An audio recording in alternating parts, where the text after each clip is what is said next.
Michael Jackson 150 साल जीना चाहता था। किसी के साथ हाथ मिलाने से पहले दस्ताने पहनता था, लोगों के बीच में जाने से पहले मुंह पर मास्क लगाता था।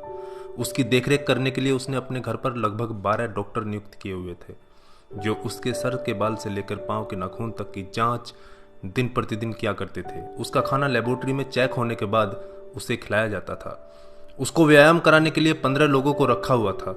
माइकल जैक्सन अश्वेत था। उसने 1987 में प्लास्टिक सर्जरी करवाकर अपनी त्वचा को गोरा बनवा लिया था। अपने काले माँ बाप और काले दोस्तों को भी उसने छोड़ दिया।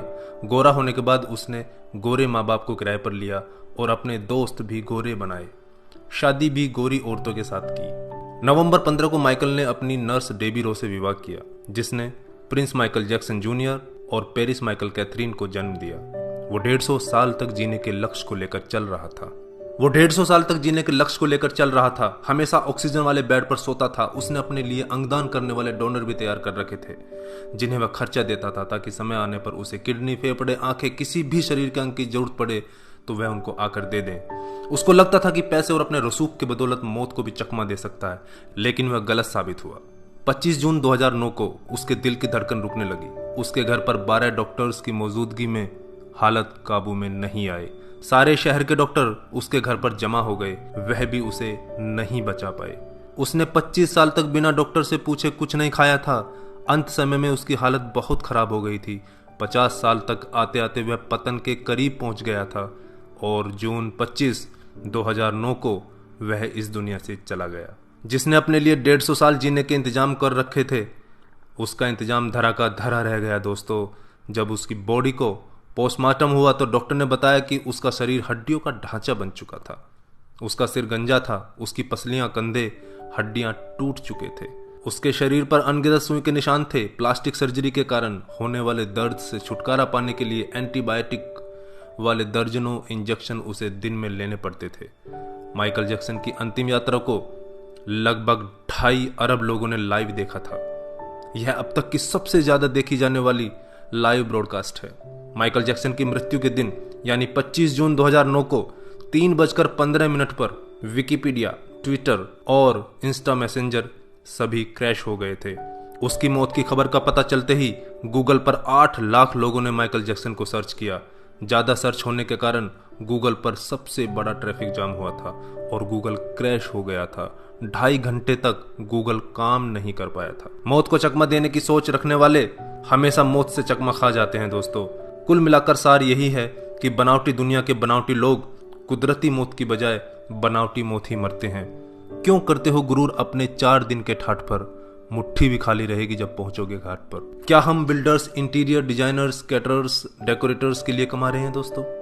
हम बड़े बड़े कीमती मकानों और बेहद खर्चीली शादियों से किसे इंप्रेस करना चाहते हैं? क्या आपको याद है कि 2 दिन पहले किसी की शादी में आपने क्या खाया था?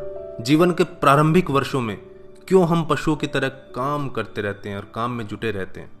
कितनी पीढ़ियों के खान पान और लालन पालन की व्यवस्था हम करना चाहते हैं? हम में से अधिकांश लोगों के 2 बच्चे हैं, बहुत का तो सिर्फ एक ही बच्चा है। हमारी जरूरत कितनी है और हम कितना पाना चाहते हैं, इसके बारे में जरा सोचिए।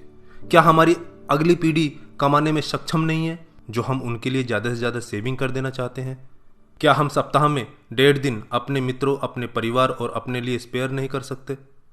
क्या आप अपनी मासिक आय का 5% अपने आनंद के लिए, अपनी खुशी के लिए खर्च करते हैं? सामान्यतः जवाब नहीं में ही होता है। हम कमाने के साथ साथ आनंद भी क्यों नहीं प्राप्त कर सकते दोस्तों? इससे पहले कि आप स्लिप डिस्क का शिकार हो जाएं, इससे पहले कि कोलेस्ट्रॉल आपके हार्ट को ब्लॉक कर दे, आनंद प्राप्ति के लिए समय निकालिए मेरे दोस्तों। हम किसी प्रॉपर्टी के मालिक नहीं होते, सिर्फ कुछ कागजातों, कुछ दस्तावेजों पर अस्थायी रूप से हमारा नाम लिखा होता है। अगर भगवान ऊपर है तो वो हमें देखकर हंसता होगा। वो सोचता होगा कि हम कैसी कैसी बातें करते हैं जब हम कहते हैं कि मैं इस जमीन के टुकड़े का मालिक हूं। किसी के भी बारे में उसके शानदार कपड़े और बढ़िया कार देखकर राय कायम मत कीजिए। हमारे महान गणित और विज्ञान के शिक्षक स्कूटर पर ही आया जाया करते थे। धनवान होना गलत बात नहीं है, लेकिन सिर्फ धनवान होना गलत है। आइए जिंदगी को पकड़ें इससे पहले कि जिंदगी हमको पकड़ ले। एक दिन हम सब जुदा हो जाएंगे, तब अपनी बातें, अपने सपने हम बहुत मिस करेंगे।